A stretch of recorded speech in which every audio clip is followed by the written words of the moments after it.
Ambassador, thank you so much for joining us. Thank you. It's a pleasure.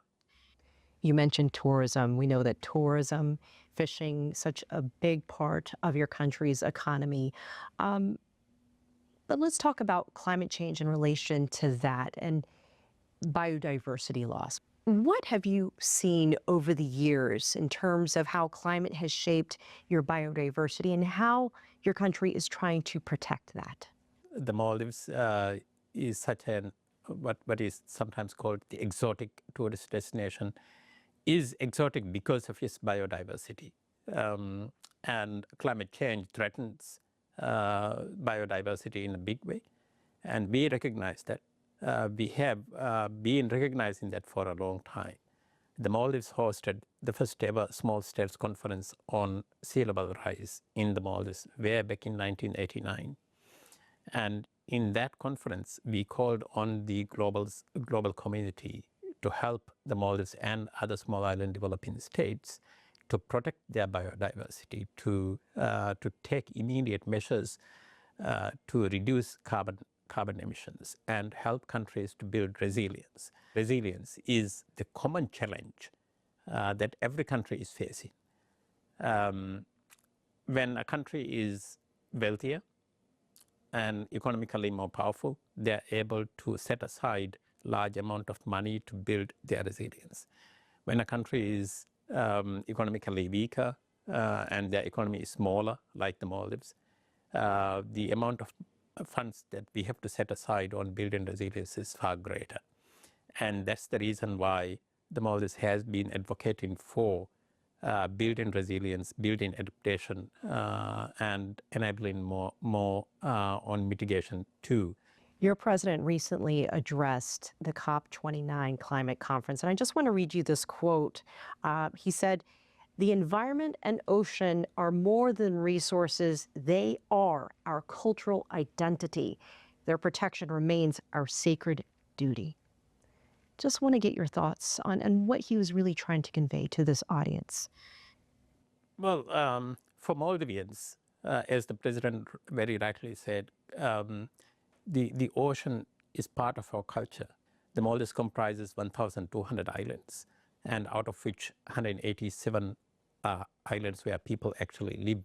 So the main, not just main, the only mode of transportation for a long time has been through small boats, from traveling from one island to the other island. So you can appreciate the emotional attachment that people have with the sea, with the ocean, and with the marine biodiversity. Is in many ways sacred to Maldivians. Are you optimistic that the trillions that are needed to fund the climate fight will be found? I think your president also mentioned that it is the trillions, not the billions, as what is being promised. What we were asking in COP29 is not really that much. But it is a significant amount of funding for countries that need them the most. We remain hopeful that the wealthier countries, whether they are in the developed world or in the developing world, in both sides, we have countries whose GDP is whose economic size is among the largest in the world. We remain hopeful that they would be able to find a solution in which they would be able to help countries and help themselves too invest in resilience. Investment in resilience is, we believe, the most important step that needs to be taken.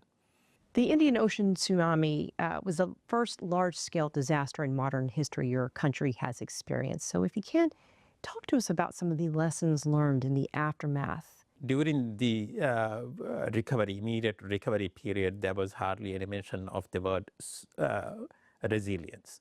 But it was during the reconstruction phase, the Maldives, its bilateral partners and multilateral partners, especially the UN, started framing the issue framing the solutions that we were implementing in the Maldives as resilience building. And that the Indian Ocean tsunami brought home that you cannot take the nature for granted, that you have to work with the nature, you have to build that level of resilience. So in the immediate aftermath of the tsunami, we started bringing radical changes in the way we thought, the way we shaped our, especially infrastructure projects, housing codes, housing designs. What we started, safe island development, that ensured that the construction of houses especially and other infrastructure are able to withstand human-induced disasters. And do you feel confident that if something similar were to happen today, that you would be more prepared and that there is good enough coordination among other neighboring countries? When the Indian Ocean tsunami hit Indian Ocean countries, no country in the region had early warning system. Now we are lucky that Indian Ocean has ocean-wide early warning mechanism set in place. And with the help of the new technology, we are able to disseminate information far more rapidly through mobile applications.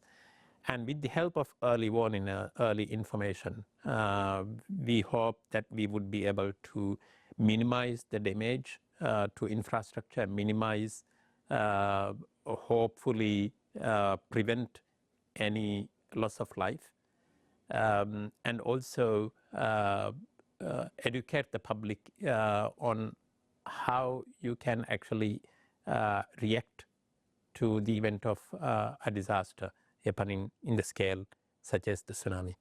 Ambassador Ali Naseer Mohamed, thank you for joining us. Thank you. Thank you for having me.